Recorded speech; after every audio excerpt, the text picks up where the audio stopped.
It was a typical Thursday night that was about to become anything but typical. My wife Anna and I worked together in the kitchen, as we often do when preparing dinner. She was chopping onions while I was chopping cheese and ham into small cubes for our omelet, when she said something that caught my attention. "Brad, we've been married for almost 7 years, and we've always been completely honest with each other, haven't we?" I stopped cutting the ham and replied, "Of course we agreed. It was one of the most important parts of our relationship before we said yes to each other." She turned away from the counter and looked at me thoughtfully. "I met someone." Suddenly, the hairs on the back of my neck stood up, as if I had just been electrocuted. "Have you met anyone?" "What does it mean that you met someone?" I asked, although I was mortally afraid that I already knew the answer. "The guy at work, a really nice guy I had lunch with. I'm guessing there's more to this story, so carry on." "Are you saying that you met a really nice guy from work that you had lunch with and you like him? Maybe really like him?" A guilty expression flashed across her face. She turned away from me, nodded her head, and said very quietly, "Yes." Suddenly, I didn't really want an omelet or anything else. In fact, I was starting to feel nauseous, but I had to continue the conversation. I threw the knife onto the cutting board and put both hands on the table to steady myself. "How far has it gone between you and this really nice guy?" There was a lot of tension in my voice, and she retreated to the counter. "We just had lunch every day for a few weeks and dinner last week when you had that late business meeting. Did you two hold hands, kiss, do any heavy petting?" Her face paled and she nodded again. "We kissed." The disgusting bile arose in my throat, and I was close to choking on it. "Did you have sex with him?" She quickly looked at me and shook her head. This stunned me, and I had to move my chair and sit down. "So you haven't slept with him yet, but you're planning on it?" A jerky nod. "I think yes. He wants me to go away with him for the weekend." "And are you going to?" "Yes. I don't want to upset you, but I need to find out what he means to me." "I'm sorry, Brad. I know you're hurting and I hate it, but I told him I'd go with him. I couldn't sneak away without telling you. We were always so honest with each other about everything." "Can I ask where you two are going?" "In Las Vegas." "I assume in the same room?" "He says he booked a room. Big spender. He thinks very highly of me. I have no doubt about it. When are you leaving?" "Tomorrow morning." "Wow, you sure waited until the last second to tell me, huh?" "I waited before I hurt you because I had to be absolutely sure that I needed it." I almost laughed, but it sounded more like a choked sob. "That was very thoughtful of you, Anna. Does he know you're married?" "Yes, sure. I always wear wedding rings." "Do me a favor and don't wear them when you're in his bed in Las Vegas." "Brad, I talk about you all the time when I'm with him." "Wonderful, and I'm sure you had a lot of wonderful things to tell him about me, like, I'm as good a guy as he is, but I'm a little boring in bed, and I leave nail clippings on the carpet, and a lot of other things. Little negative things that made you leave me." She looked shocked. "I never said anything bad about you, Brad. But not enough to stop you from going away with him for a sex-filled weekend. You love me, but obviously you haven't lately, have you?" "No. Oh, I don't know, I'm confused." "So you jump into the arms of a really nice man who knows you're married but doesn't care. I'm the one clearing things up so you don't get confused, right? A few days and nights in Vegas, in his arms and in his bed, to clarify everything you feel about me and him. Let him take over your body, which, by the way, you promised exclusively to me several years ago. Let him have you until you can't stand up. One of you takes condoms." She actually had a few tears running down her cheek. "I'm on the pill, Brad, so I don't need condoms." "Has your really nice boyfriend been tested for an STD recently?" "He's not like that, Brad. He hasn't been with a woman for over 2 years. He says so, but I'll bet you $1 million that it's not true. He's after people like you, Anna. He sees a beautiful, sexy married woman and wants her. This is the perfect game for guys like him. Steal a beautiful married woman and fuck her. Make the pathetic husband a cuckold. If I'm right, and it hasn't been tested, you may find out that what happens in Vegas may not stay in Vegas. Something may follow you home in a very unpleasant way. This nice guy is your boss? No, he is the boss of my bosses. So, you're really selling out, aren't you? There's no point in climbing the corporate ladder when you can use your feminine charms to slide up a rung that's several scales above you. I don't know what I'm doing, Brad, but I want to find out, and the way you're being mean to me isn't helping. I'm not going to help you go away with another man for a hot weekend and have sex in Vegas, Anna. Let me ask you something. If I beg you not to leave, if I get on my knees and beg you to stay here with me, will you do it? She lowered her eyes to the floor and shook her head. I can't, Brad. I told Stan I'd go with him, and I can't break my word. At least now I knew his name. Wow, I see. You can easily break the sacred vows you made to me 7 years ago, but you cannot break your promise to Stan. This is true? I'm so sorry, Brad. I don't want to hurt you, but I have to do this for myself. Please try to understand. I knew right away that I had lost her, but because of my pain and suffering, I had an idea. A parting shot that won't make her change her mind, but may make her wonder what her actions will do to us. I stood up and turned towards the door to the basement. Wait here. I want to show you something. Then I'll get out of your way and you can prepare for your trip. I went down to the basement and rummaged around until I found the Halloween props I was looking for. Then I opened our wall safe, took out a piece of paper, took a hammer and some nails, and took it to the kitchen. Anna looked at me like I was crazy when she saw me carrying the small wooden coffin we used as a Halloween decoration up the stairs. What is this for? Just have fun for a minute. We've been together for a long time, and before we finish, I want to show you something. I set the 3-foot wooden coffin on the kitchen counter, dumping the ham and cheese I'd been working on off the cutting board and onto the floor. This is a coffin. Well, it's a cheap Halloween prop, but it's still a coffin. Here is the lid that goes on the coffin. This is a hammer, and these are nails. When I showed her the hammer, she started to get nervous. And this, I said, showing the paper that I took out of the safe, is our marriage certificate. I opened the lid of the coffin, put our testimony in there, and put the lid back on the coffin. Brad, what are you doing? Return our marriage certificate to where you took it. Why, Anna, doesn't this mean anything anymore? It's where it belongs, in a coffin, ready for burial. She started crying again. What are you talking about, Brad? This is proof that we are married. That once you walk out that door to be with Stan tomorrow will no longer be true. Now she was starting to go crazy. Brad, you don't know this. I don't know. Oh, yes, Anna. But I know that for sure. Your decision is to leave with Stan. My decision is to divorce you. Now sit down and listen for a minute. Our marriage certificate is in the coffin where it belongs. I took a nail and placed it on the corner of the coffin lid. Bang! Bang! Bang! I drove it through the lid into the coffin. The sound was so loud in this small room that it scared Anna and she jumped. This is the first nail. It represents the time you went to lunch and dinner with a really nice guy, Stan. I took another nail and placed it on the adjacent corner. Bang! Bang! Bang! This is the second nail. It represents the passionate kisses you shared with a really nice guy, Stan. Anna's eyes were big and her mouth began to tremble as she looked at me. Bang! Bang! Bang! I drove the third nail into the penultimate corner. This nail symbolizes your agreement to go with a really nice guy, Stan, to Vegas for the weekend. I picked up the last nail and placed it on the lid in the fourth and final corner of the coffin. Bang! I hit it once to make it firmly embedded in the tree. This is the fourth nail, Anna. You've heard the expression about something being the final nail in the coffin. A nail that seals it for all eternity, that irrevocably completes the fate of who or what is inside. That final nail is only partially hammered in, but our marriage is in that coffin, so when you walk out that door in the morning to go to Las Vegas with that really nice guy, Stan, that final nail will be driven in the coffin and our marriage life will end, irreconcilably and irrevocably. That's not what you mean, Brad. You can't leave us because of one carelessness. I'm not throwing us away, Anna, it's you. I loved you with every fiber of my being.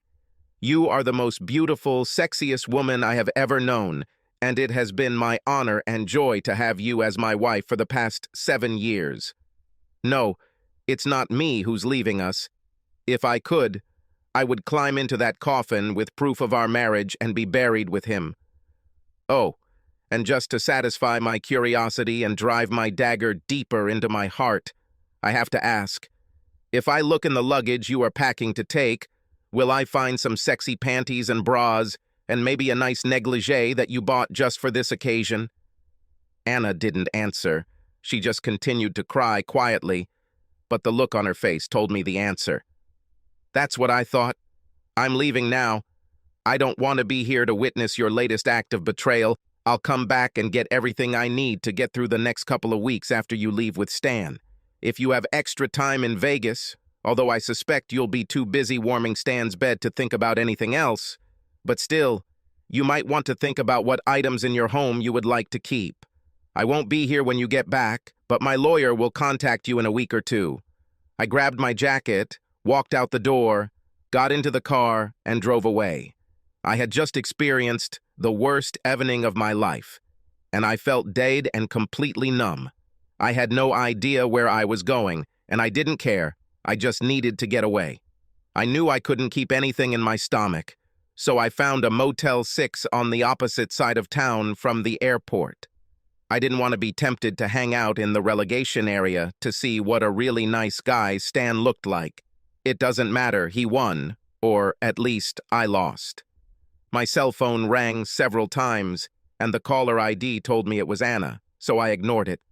The last thing I wanted was to hear more excuses for her turning her back on what I had always considered a wonderful marriage. I slept fitfully with thoughts of Anna screaming in ecstasy while nice guy Stan had her brain. I was sure that before the end of the weekend he would know all of Anna's little secrets. What a stupid weakling I was to believe that I could keep her forever. I got up early, showered, put the same clothes back on, and went to the nearest Denny's for coffee and toast, and that was it.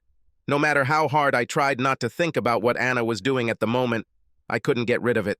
I seemed to be locked in some kind of miserable whirlwind, seeing my wife, the only woman I thought would be with me forever, holding hands with Stan on the plane, kissing him in the taxi, and rushing to check in so they could get to their room and have sex. I've heard people describe the level of pain they felt when they were deceived, but I never realized how completely disabling it was. I waited until 8:30 to call my office and tell my assistant that I would be out. She asked if I was feeling well, and I said yes, but hopefully by Monday, I'd be back to being my old self. After hanging up, I noticed that I had at least a dozen missed calls from Anna, and upon checking further, I found another dozen text messages from her. I didn't delete them, but I didn't read them either. I noticed that the last text and call came at 7:45, and there was nothing after that, so I assumed she had stopped trying to contact me when she left to be with Stan, the wife-stealing bastard. I refused to call him a good guy because he was as far from that as possible. I knew I would find a way to get back at him when the time came. To be on the safe side, I waited until 10:30 to get home and grab what I needed to start my new life as a single man. As I pulled into the driveway and pressed the button to open the garage door, I saw that Anna's car wasn't there, and reality came in and hit me. She probably drove to meet Stan so she wouldn't have to take a cab. I kicked myself for trying to think that she might have changed her mind and stayed home. Admit it, asshole. She left you. She got a better deal, a guy who would take her to Las Vegas and party with her for the entire weekend in a luxury suite. Now wake up and live your life. You may never find another woman as beautiful as her, but you will find someone. Deep down, I didn't believe a single word I said. It was eerily quiet inside the house, and looking at it with the stunned eyes of a broken-hearted man, it seemed strange to me. Previously, he seemed so warm and alive, but now he seemed cold and lifeless. I walked through the kitchen and noticed that the pieces of cheese and ham that I had thrown on the floor had been removed, and the coffin was no longer on the table. I decided it was most likely in the trash can. I don't think my little lesson had much impact on Anna. I know that lust is a powerful thing, and when you're curled up in its grip, it's hard to be rational. I walked up the stairs to the bedroom, wondering how long it would be before Stan had my wife in what had been our marital bed. Damn it, I had to stop torturing myself like that. Entering the room, I saw a coffin standing in the middle of the bed, the lid was slightly open, and a crowbar lay nearby. Someone, Anna, probably put a lot of effort into getting the nails out. Out of curiosity, I looked further and discovered the marriage certificate that I had locked inside, now lying between two pillows at the head of the bed. I think she didn't want me to even get this victory, I said out loud. I turned to the dresser to grab some underwear and socks, and there, on the table next to the window, lay 3 beautiful, and I'm sure very expensive, sets of bras and panties, cut up and scattered on top of the sexiest yellow negligee I've ever worn. I saw it was cut, too. On top was a piece of paper on which the words, "I cannot share what I don't own," were written in black felt-tip pen. "What the heck?" I said out loud. I turned to the bed and saw the same piece of paper leaning against the coffin. "I can't share what I don't own." The same message, written in the same black marker. Then there was the sound of screeching tires and the unmistakable sound of 2 cars colliding in front of the house. But before I could react, the front door swung open and a woman screamed, "Brad, where are you? Oh God, please! Oh please, Brad! You need to be here so I can tell you how wrong I was, how terribly stupid I was." I heard her run towards the stairs, trip and fall halfway up. She cried hysterically, and when she looked up and saw me standing on the top platform, she stretched out her arms to me and began to crawl up. In all our 7 years of marriage and 2 years of dating before that, I had never seen her look so bad. She had no makeup on, her hair was a mess, her eyes were puffy and red, and she was wearing a Caltex sweatshirt, gray sweatpants, and a pair of fuzzy bunny slippers that I bought for her as a joke one Christmas. "Anna, what are you doing? Where is Stan?" I asked her. She shook her head and said, "I can't share what I don't own, Brad. That's what I told him." To Stan, that's exactly what I told him when he came to pick me up. I can't share what I don't own. I was dressed exactly the same. He asked why I wasn't willing to go to Las Vegas with him, and I told him again that I couldn't share what I didn't own. He said, "What the hell does that mean?" And I told him that I would not go anywhere with him. I would never go anywhere with him. I would never talk to him again because I didn't have the body that he wanted to fuck so badly. This body belongs only to my husband and never, never to anyone else. I can't share what I don't own. Only my husband owns every inch of me, and I will never share that with anyone else. She continued to slowly crawl up the stairs towards me. Brad, he called me names, said I was a bitch and a tease, and because of me, he spent good money on plane tickets and a room at Aria. He said he would tell everyone at work that I was a fallen woman and get me fired. I told him he couldn't do it because I had already quit. He was so angry that his tires squealed for an entire block as he drove away. Finally, she reached the landing and wrapped her arms around my ankles and hugged my legs. "I feel so ashamed," she exclaimed. "I hurt the only person in the world who has proven time and time again how much he loves me and would do anything for me. I violated the sacred trust of a person in which my whole life lies. I'm so sorry." And she began to cry. She held me like that for what seemed like an eternity, but was undoubtedly only a few minutes. I was dazed, too dazed to move. The woman who was my life, whom I worshipped with every breath, my alpha and omega, my beginning and end, had brutally broken my heart. And now, half a day later, she was hugging my legs and crying. Every cell in my body wanted me to take her in my arms and tell her how much I loved her, and that we would get through this terrible time, but I was frozen in place, unable to move. All the events of the last 15 hours flashed through my head. In my heart of hearts, I believed that she had not consummated her relationship with Stan sexually, but still, in my mind, she had betrayed me. A married woman does not have intimate lunches and dinners with another man. A married woman does not share passionate kisses with another man. A married woman does not accept or plan a vacation with her lover in Las Vegas. True, she came to her senses before any real damage was done, but she betrayed me nonetheless.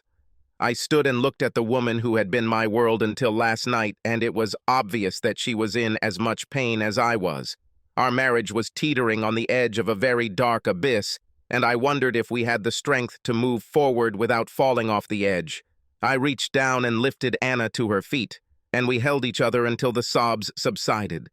"Let's go make some coffee." "Thank you, Brad." "Oh, Brad," she whispered. "I think I crashed your car when I was just driving up to the house." "Yes, I heard that. We'll talk about this, too," I told her. I helped her down the stairs and into the kitchen.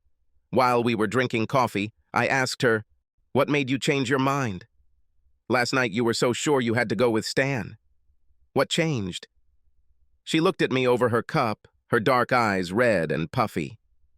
"You buried our marriage." "What do you mean?" "You put our marriage certificate in that terrible coffin and nailed the lid shut.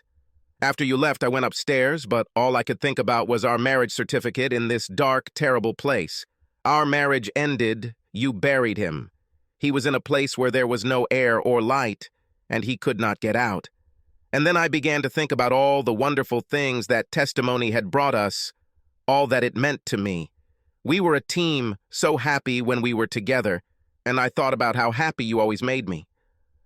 I must have dozed off because I dreamed that I was in this coffin, in this dark place, and I felt like I was suffocating. It was so real that it woke me up, and I knew I had to somehow lift the lid off the coffin and get our marriage back to where it could breathe, where I could breathe. She laughed a little. "I never realized how well you hid your tools. It took me at least an hour to find the crowbar, and another half hour to drag the coffin into the bedroom and lift the lid enough to pull out our certificate. I felt possessed. I had to get him out before you put the final nail in the coffin." "When did you decide not to go with Stan?" She giggled again, and the sound warmed my soul. "About 2 seconds after you walked out the door, I knew I could never leave with Stan or anyone else." I felt so stupid and ashamed. How could I treat the only man I've ever loved the way I treated you? I tried to call you again and again, but you didn't pick up. Then I started writing to you, but that didn't work either. Much later, when I finally lifted the lid of the coffin so I could reach the testimony, I thought about how I would tell Stan that I never wanted to see him again. I took off all my makeup and pulled out your old Caltech sweatshirt and sweatpants and put them on. My eyes were already red and ugly from crying, and I wondered how beautiful Stan would think I would be when he saw the real me. That you see all the time and you still love me? You are the most beautiful woman I have ever known, Anna. Even now, you look perfect to me. And when I realized that I had to do everything in my power to get you back, for you to love me again. I hadn't packed much yet, but when I started unpacking, I saw the negligee, panties, and bras I'd bought for my trip with Stan, and I broke down again. Suddenly, just the sight of them made me feel sick. They were the final expression of my betrayal, and I had to destroy them, so I took the scissors and tore them all apart. You know they cost a lot of money, but I couldn't bear to look at them, so I destroyed them the same way I think I destroyed you and our marriage. It was then that I went to the place where our marriage certificate lay, took it and studied it. Everything is very simple. It states that Anna Stanford and Brad Connolly were united in holy matrimony on June 12, 2005, witnessed by my maid of honor and your best man. But as I looked at him, it all came back to me. We stood in front of all our family and friends and gave ourselves to each other. We vowed to be faithful to each other until death. And I cried again, realizing that I could not share myself with anyone but you. I can't share what I don't own, and that's what I told Stan when he came to pick me up. Thank you for telling me. You've given me a lot to think about. Do you think we can handle this and everything will be okay? I don't know, Anna. I hope so, but right now, I don't know. You almost killed me last night. I have never experienced such pain in my life. I felt so betrayed, so alone, so helpless. Do you have any idea what it's like to know that the only person on earth you love more than anyone else, the one you've always trusted unconditionally, chooses another man over you? She burst into tears again. Oh, Brad, I'm so sorry. I was out of my mind. I will do anything to fix it, even die if it helps. This definitely won't help. I want you to be alive and well, And more than anything, I want to trust you again.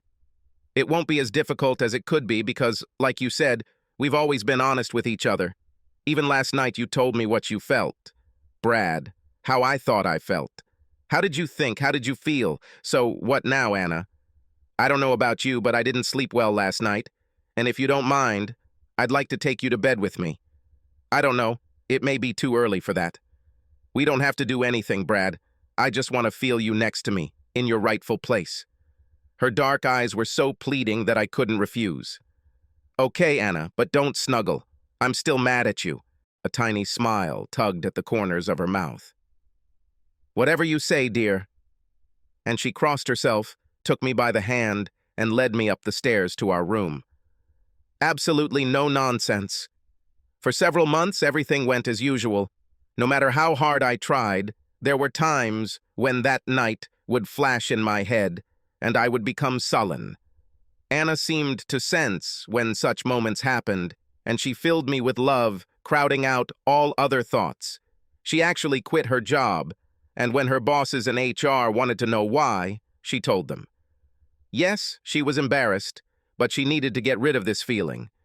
It's not too surprising that the head of HR told her that there had been 3 prior sexual harassment complaints against the really nice guy Stan, and long story short, he found himself without a job and without references. Anna not only kept her job, but she was given a fairly substantial amount of money to promise not to sue the company. She worked there for about 6 months after that because we discovered we were going to be parents. Oh yes, of course. As soon as Anna carried me up the stairs and into our bed that day, well, I think it's clear. Subscribe to our channel so that your second chaff doesn't cheat on you, and go ahead and listen to the next story, because this story is nothing compared to the next one. If you're under 18, don't even think about listening to the next one.